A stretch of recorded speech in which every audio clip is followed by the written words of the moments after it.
Kal Kadosh V'Nechvad, Boker Tov. Vous savez que nous récitons avec la paracha de Kedushim que nous avons récité ce matin, eh bien, une des parachutes centrales de toute la Torah. Elles sont toutes évidemment importantes, mais elle a ceci de particulier, comme Rashi nous le rappelle sur le premier verset, lorsqu'il dit parle à toute la communauté des enfants d'Israël. Rashi nous dit, cela nous apprend que ce chapitre a été prononcé en présence de toute l'assemblée, étant donné que la plupart des principes fondamentaux de la Torah en dépendent, à savoir Teluinbo. Qu'est-ce que ça veut dire ils en dépendent? Il y a des choses fondamentales qui sont mentionnées dans la Torah. Pour quelqu'un de pieux, tout est important et tout est fondamental dans la Torah. Néanmoins, il y a quelque chose de particulier dans la paracha de Kedushim. Vous savez, il y a 5 livres de la Torah. Dans ces 5 livres, il y en a un qui est central, c'est le livre de Vaïkra. À l'intérieur du livre de Vaïkra, il y a une paracha qui est fondamentale, qui est centrale, c'est la paracha de Kedushim. Et dans cette paracha de Kedushim, on vient nous apprendre, dans le premier verset, c'est quoi la définition la plus affinée de ce qui s'appelle le Klal Israël. C'est Kedushim. C'est d'être Kedushim. Et quand on dit qu'est-ce que c'est Kedushim, soyez saints, il ne s'agit pas de la sainteté telle qu'elle a été définie par d'autres religions, d'autres conceptions du monde, qu'elles soient religieuses ou philosophiques. Être saint, c'est pas être séparé du monde. Être saint, c'est être à l'intérieur du monde, mais séparé de la faute. Et c'est ce que rappelle Rashi, tenez-vous séparés de la débauche et des péchés. Car toutes les fois que l'on trouve une mise en garde contre la débauche, on trouve également une mention de la sainteté. Comme il est dit, ils ne prendront pas une femme prostituée ou profanée, je suis Hachem qui vous sanctifie.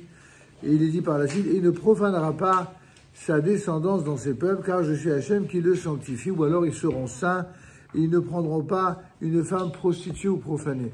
Qu'est-ce que ça veut dire? C'est quoi la sainteté de ces questions?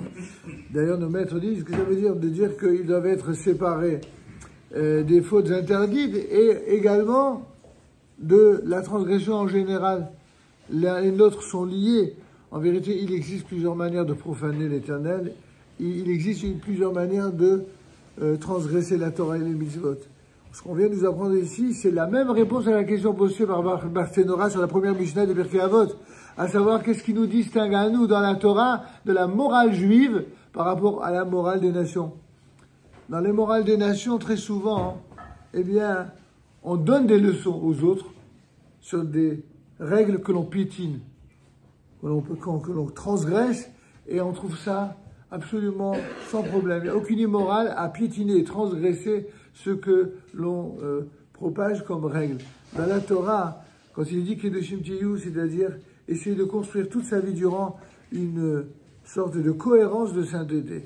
Et c'est seulement lorsque l'on s'inscrit dans cette cohérence de sainteté que l'on est en mesure de vivre et de construire, de tisser jour après jour, tous les jours de son existence, une cohérence qui, bien sûr, n'empêche pas le fait que nous soyons humains, nous ne sommes pas des anges. Chacun, à chaque niveau, peut avoir un degré d'incohérence, mais notre travail de Avodat Hashem, du service divin, consiste à gommer nos incohérences et à les regretter profondément, sincèrement, et chaque jour essayer d'être meilleur que la veille. Et pour cela, il ne faut pas s'occuper de ce que fait le voisin, ou de ce que fait l'autre, mais de ce que chacun doit s'occuper de soi. C'est pour ça que lorsqu'on fait des tachanonim, bientôt on va reprendre les tachanonim, on se frappe sur sa poitrine à soi, on ne frappe pas sur la poitrine du voisin.